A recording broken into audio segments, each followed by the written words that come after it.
చెప్తున్నాను. పరిశుద్ధాత్మ అభిషేకం అభిషేకం పొంది ఉంటారు. అప్పుడు పరిశుద్ధాత్మలోకి వస్తే మీలో వెలుగు ఉండదా? పరిశుద్ధాత్మ లోపలికి వస్తే వెలిగే ఉంటుంది. అది చెప్పింది చక్కగా చెప్పాడు. అర్థమైందా? దేదీప్యమానమైన వెలుగుని మీరు చూడగలరు.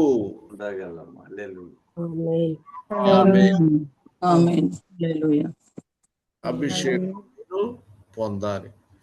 మరి అపోల్లో ఉన్నాడు, కానీ అతను తన సొంత ఆత్మతో తీవ్రతతో వాక్యం పరిశుద్ధాత్మ లేదు, అప్పటికి లేదు. కానీ పౌలు కొంతమందిని పరిశుద్ధాత్మతో అభిషేకించాడు. వాళ్ళంతా కూడా పరిశుద్ధాత్మ అభిషేకము పొందారు. ఇదివరకు పాత నిబంధన కాలం, అవునా కాదా? అది పాత నిబంధన. ఇప్పుడైతే మనమంతా యేసు ప్రభు యొక్క కొత్త నిబంధనలో ఉన్నాం. యేసు ప్రభు యొక్క బిడ్డలుగా తేడా ఉంది, అది మీరు గ్రహించండి అమ్మా. గ్రహించాలి. పాత నిబంధన వాళ్ళు, కొత్త నిబంధన వాళ్ళు. యేసు ప్రభుని అనుసరించేటువంటి వీరు. అక్కడ పాత నిబంధన అంటే వాళ్ళు ఎలా ఉన్నారు? పాప జీవితము, క్షమాపణ లేని జీవితాలు, పాపంతోనే ఉన్నాయి. జీవితము అంతా కూడా వాళ్ళతో. కాబట్టి పాపం అంతా ఎట్లా ఉంటది? అంతా వస్తాయి. కానీ వెలుగు సంబంధమైన మనము, దేదీప్యమానమైన వెలుగు మనము పొందుతాము. ఆమేన్. హల్లెలూయా. అమ్మా, ఇక నాకు ఇంటి దగ్గర టైము నాకు తెలియదు. 8 వరకు బ్రదర్ గారు, 21 నిమిషం. 8 వరకు 21 నిమిషం ఉంది. సరే, ఇక్కడ నేను ఒక విషయాన్ని మీకు చెప్పదలుచుకున్నాను. ఆమేన్. హల్లెలూయా. ఇక్కడ మార్కు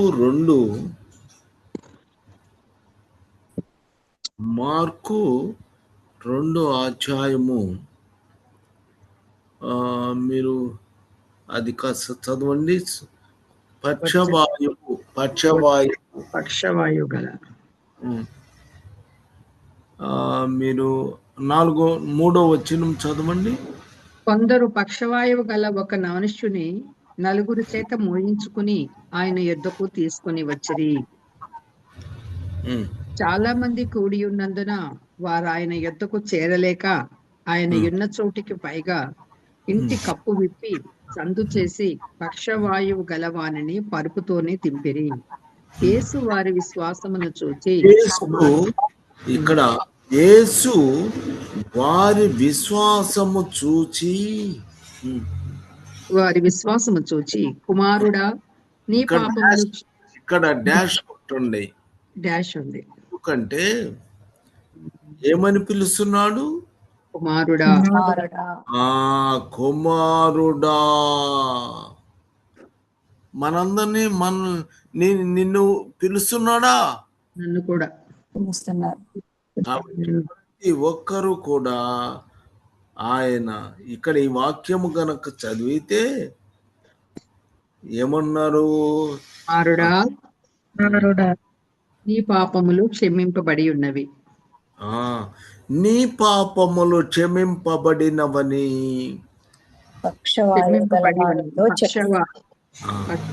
గలవానితో చెప్పాను. ఇక్కడ విషయము మీరు గ్రహించుకోండి.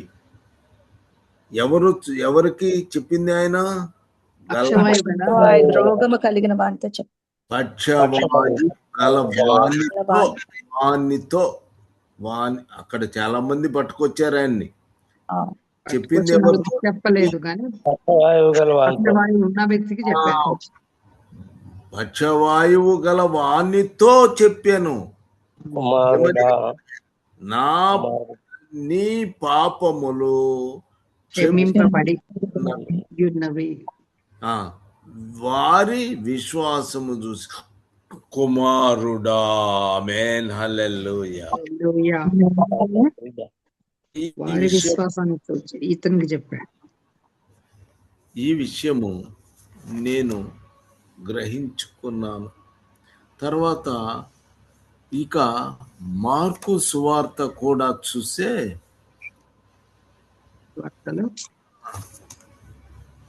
మత్తయి సువార్త, అక్కడ కూడా 9వ అధ్యాయము మొదటి నుంచి చదివితే, తరువాత ఆయన దోణి ఎక్కి సముద్రము దాటి తన పట్టణములో ప్రవేశింపగా జనులు పక్షవాయువునితో మంచము పట్టి ఉన్న ఒకనిని ఆయన ఎద్దకు తీసుకొని వచ్చిరి. యేసు వారి విశ్వాసము చూచి కుమారుడా బిడ్డా ధైర్యముగా నీ పాపములు క్షమింపబడి ఉన్నవని పక్షవాయువు గల వానితో చెప్పాను. ఆమేన్. ఇక్కడ కూడా మీరు గ్రహించితే అదే మాట ఏం చెప్పాడు? వారి విశ్వాసాన్ని చూచి పక్షవాయువు గల వానితో చెప్పాడు, నీ పాపాలు క్షమింపబడ్డాయని. బిడ్డ అని పిలుస్తూ ఆమేన్. కుమారుడుగా స్వీకరించాడు, క్షమించి. తర్వాత లూకా సువార్త 5వ అధ్యాయము చూస్తే అక్కడ కూడా 15. అప్పుడు కొందరు మనుష్యులు పక్షవాయువు గల ఒక మనుష్యుని మంచము మీద మోసుకుని వారిని లోపలికి తెచ్చి ఆయన ఎదుట ఉంచుటకు ప్రయత్నం చేసిరే గాని జనులు గుంపుగూడి ఉన్నందున లోపలికి వారిని తెచ్చుటకు వల్లపడకపోయిను. ఇంటి మీదకెక్కి పెంకులు విప్పి మంచముతో కూడా యేసు ఎదుట మధ్య వారిని దించిరి. ఆయన వారి విశ్వాసము చూచి ఇక్కడ మాత్రం మనుష్యుడా నీ పాపములు క్షమింపబడి ఉన్నవని వానితో చెప్పాను. తర్వాత అతను ఏం చేశాడు? వానితో చెప్పాను వానితో చెప్పగా శాస్త్రులను పరిసయ్యులను దేవదూషణ చేయుచున్న ఇతడెవడు? దేవుడొక్కడే తప్ప మరి ఎవడు పాపములు క్షమింపగలడని ఆలోచించు కొనసాగిరి. యేసు వారి ఆలోచన నెరిగి, మీరు మీ హృదయములలో ఏమి ఆలోచించుకొనుచున్నారు? నీ పాపములు క్షమింపబడి ఉన్నవి అని చెప్పుట సులభమా? నువ్వు లేచి నడువుమని చెప్పుట సులభమా? అయితే పాపములు క్షమించుటకు భూమి మీద మనుష్య కుమారునికి అధికారము కలదని మీరు తెలుసుకొనవలనని వారితో చెప్పి పక్షవాయువు గల వారిని చూచి, నీవు లేచి నీ మంచమెత్తుకుని నీ ఇంటికి వెళ్ళుమని నీతో చెప్పుచున్నానెను. వెంటనే వాడు వారి ఎదుట లేచి తాను పడుకుని ఉన్న మంచము ఎత్తుకుని దేవుని మహిమపరచుచు మహిమపరచుచుండెను. ఆమేన్. ఇక్కడ 3 విషయాలను గ్రహించాలి. ఒకటి, అతను ఎట్లా ఏ పరిస్థితిలో ఉన్నాడు? లేవలేని స్థితిలో, నలుగురు మోసే స్థితిలో, పక్షవాయువు కలిగి లేవలేని స్థితిలో ఉన్నాడు. పక్షవాయువు అతను పాపములు క్షమింపబడి చేశాడు, కానీ పాపము చేసిన అతన్ని ప్రభు దగ్గరకు తీసుకొని అతను ఏమన్నాడు? కుమారుడా. ఆమేన్, హల్లెలూయా. కుమారుడా. రెండోసారి కూడా ఏమన్నాడు? కుమారుడా. మూడోసారి మనుష్యుడా స్వస్థపరిచాను, నువ్వు వెళ్ళిపో. నువ్వు పరిపెత్తుకు నువ్వు స్వస్థపరిచావు, నువ్వు బయట వెళ్ళిపో. నువ్వు పడుకున్న మంచాన్ని కూడా ఎత్తుకుని వెళ్ళమని చెప్పాడు. ఆమేన్. ఈ 3 విషయాలు మూడోసారి ఏం చేశాడు? మనుష్యుడా అన్నాడు, దేవుని మహిమపరిచాడు. పక్షవాయువు మహిమపరచను. ఈ విషయము తెలుసుకోవాలి. నేను నా జీవితములో ఈ 3 విషయాలు నేను గ్రహింపులోనికి వచ్చాను. నేను ఇంతకు మునుపు నేను ప్రభువులోకి వచ్చిన కొత్తలో నేను ఎలా ప్రభువులోకి వచ్చాను అనే విషయం గురించి మీతో చెప్పాను. తలుపు వేసుకొని ప్రార్థన చేసుకొని, నేను పాపములు చేసినానా లేదా తెలియకపోతే, నేను పాపము చేసినానో లేదో తెలియకపోతే, నేను గనక మరి ఇప్పుడు నాకు కనబడ్డావు, నువ్వు మాట్లాడావు, అనేక విషయములు జరిగినాయి కనుక ఇవన్నీ చెప్పుకోవాల్సిన పరిస్థితి వస్తుంది కదా. నువ్వు నాకు తెలియజేసే బాగుంటుందని నేను ఏడ్చి ఆ రోజు రూములో సరే క్లుప్తంగా చెప్తున్నాను. కనుక నేను కిటికీలో ప్రార్థన చేశాను. కిటికీలో నుంచి గాలిలాంటివి నా ఎమ్మట పరిశుద్ధ గ్రంథాన్ని తిప్పి పరిశుద్ధ బాప్తిస్మం దగ్గర ఆగింది. అక్కడ ఏమైందంటే ఒక గాలి వచ్చింది. తర్వాత నేను అప్పుడు నాకు ఏం కనిపించిందంటే అపోస్తల కార్యం ఎబ్రి ఫిబ్రవరి 17 వచనము చూస్తే ఈ అధ్యాయం కదా 10వ అధ్యాయము 17వ వచనమా, వారి పాపములను వారు అక్రమములను ఇంకను ఎన్నటికి జ్ఞాపకము చేసుకొనను అని ప్రభువు చెప్పుచున్నాడు. 17వ వచనము 10 వారి పాపములను వారి అక్రమములను వారి అక్రమములను ఇకను ఎన్నటికీ జ్ఞాపకము చేసుకొనను.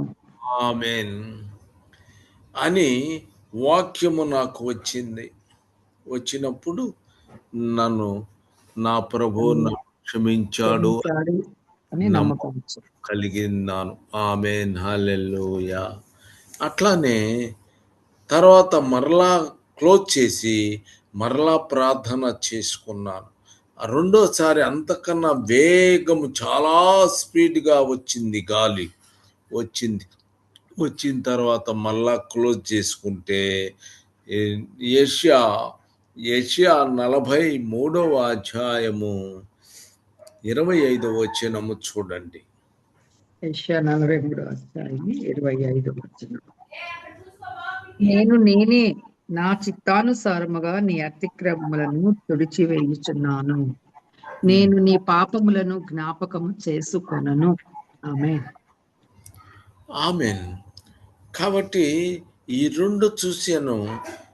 నా ప్రభువా, నేను అనుకున్నాను, ఓ ప్రభువా, మొట్టమొదటిసారి వచ్చినప్పుడు నేను అనుకున్నాను, ఇది సరిపోదు నాన్న, మరి మంచిది ఇంకొకసారి చెప్పాలని అనుకున్నాను. సాధ్యపడదు కాబట్టి అంటే మళ్ళా ప్రభు నాకు చూపించాడు దీని. అప్పుడు రెండోసారి నేను ప్రభుని ఏడ్చి ప్రభువా క్షమించావు నాయనా అని నేను బాగా చేర్చాను. ఆమేన్, హల్లెలూయా. అప్పుడు అంటే ప్రభువులోకి వచ్చిన కొత్తలో ఇలాంటి విషయము జరిగింది. మరి కన్ఫర్మేషన్ ఇచ్చారు. అప్పుడు జరిగింది అది చివరికి ఎప్పుడు మరలా ఇప్పుడు నేను ఆయన కన్ఫర్మేషన్ నా యొక్క ఆరోగ్య విషయము ఉందో దానికి కన్ఫర్మేషన్ ఇప్పుడు నేను ఆటోమేటిక్గా దాన్ని చూసినప్పుడు పక్షపాత రోగము కలిగినటువంటి వాడు ఒకటి నేను నా కుమారుడా అని చెప్పి ఉన్నాడు. నీ పాపములు క్షమింపబడి ఉన్నవి, నిన్ను క్షమించాను అన్నాడు. మరలా మార్కు సువార్తలో కూడా నా కుమారుడా నీ పాపములు క్షమింపబడి ఉన్నవని వానితో చెప్పాడు. ఆమేన్. అప్పుడు 2 సార్లుగా నేను చూశాను. ఇప్పుడు 2 సార్లు ఆయన నన్ను క్షమించాడు.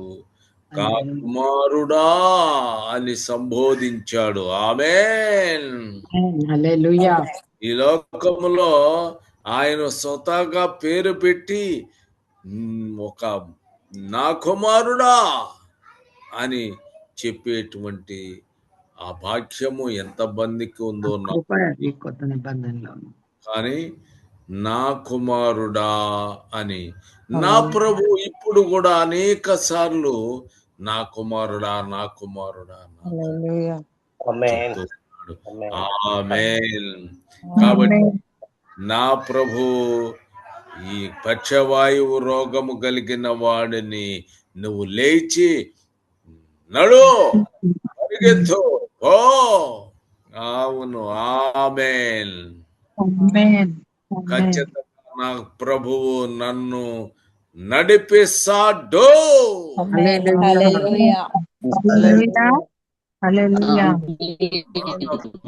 బాధపడుతున్నాను, ప్రభువా ప్రభువా ప్రభు అని ప్రార్థన చేసుకుంటా ఉన్నాను. ఒక దినము ఈ 1-2 దినాల క్రితం అనుకుంటాను, నాకు ఈ వాక్యము మొట్టమొదట మత్తయి తీశాను. వాస్తవానికి ఓపెన్ చేసి దాన్ని తెరిచి చూడటం అదంతా సాధ్యపడే సంగతి కాదు నాకు ఇప్పుడున్న పరిస్థితి. కానీ మత్తయి సువార్త తీసి తర్వాత ఈ మాట నాకు నచ్చి హృదయములకు తగిలింది. తర్వాత ఆటోమేటిక్గా మార్కు సువార్త కూడా ఓపెన్ చేశాను. అక్కడ కూడా ఈ విషయము రాసు. మరి నేను ఆశ్చర్యపోయాను. ఆ తర్వాత మరి సువార్త మరలా వచ్చింది. ఈ 3 జాగ్రత్తగా చదువుకున్నాను. నాకు ధైర్యము కలిగింది. అవును, ఆ ప్రభువు జీవము కలిగిన దేవుడు. ఒకవేళ ఈ లోకంలో ఉన్న మనుష్యులు పోతే పోయారు అంతే, డోంట్ కేర్. వాళ్ళకి ఎంత గొప్పవాడు ఎంత చిన్నవాడు, వాళ్ళకి మనుషులు కావాలి. దేవుడికి ఎవరు కావాలి?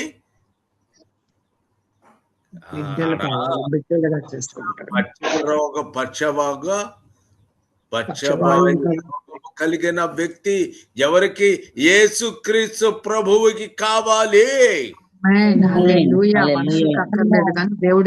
నేను బాగలేను అనుకో, సపోజ్ ఒక్కడు పలకరించడు, కనీసం నా దగ్గరికి మాట్లాడాడు, కనీసం బ్రదర్ ఏం బ్రదర్ మాట్లాడవా, ఫోన్ కట్, నేను మాట్లాడను. ఇదా క్రైస్తవము, ప్రేమ?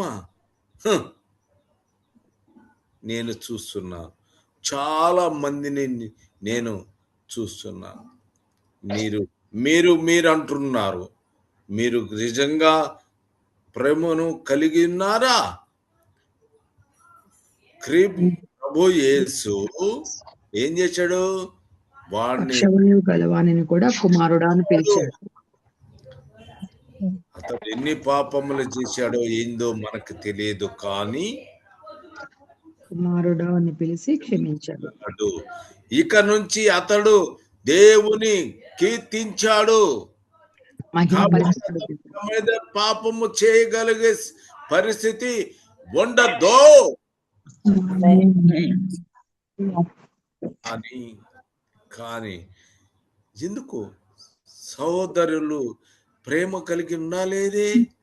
నేను 100 సార్లు ఫోన్ చేసి ఎత్తడం లేదే, ఏమని జరిగింది, ఏం చేశాము తెలియదు. ఎందుకంటే నేను ఈ విధంగా చిక్కులో నేను ఉన్నాను. ఎంత బాధ.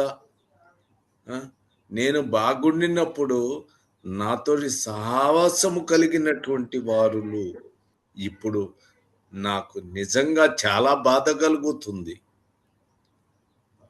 ఆయనకి అప్పచెప్తున్నాను. ఆమేన్, హల్లెలూయా. కాబట్టి మనము మాత్రము ప్రేమ కలిగి ఉండాలి. ఆమేన్. ప్రార్థన చేసుకుందామమ్మా. మహోన్నతుడమైన మా ప్రియ ప్రభువా, మీ పాదములకు వేలాది వందనాలు, స్తోత్రాలు నాయనా, స్తుతి, కృతజ్ఞత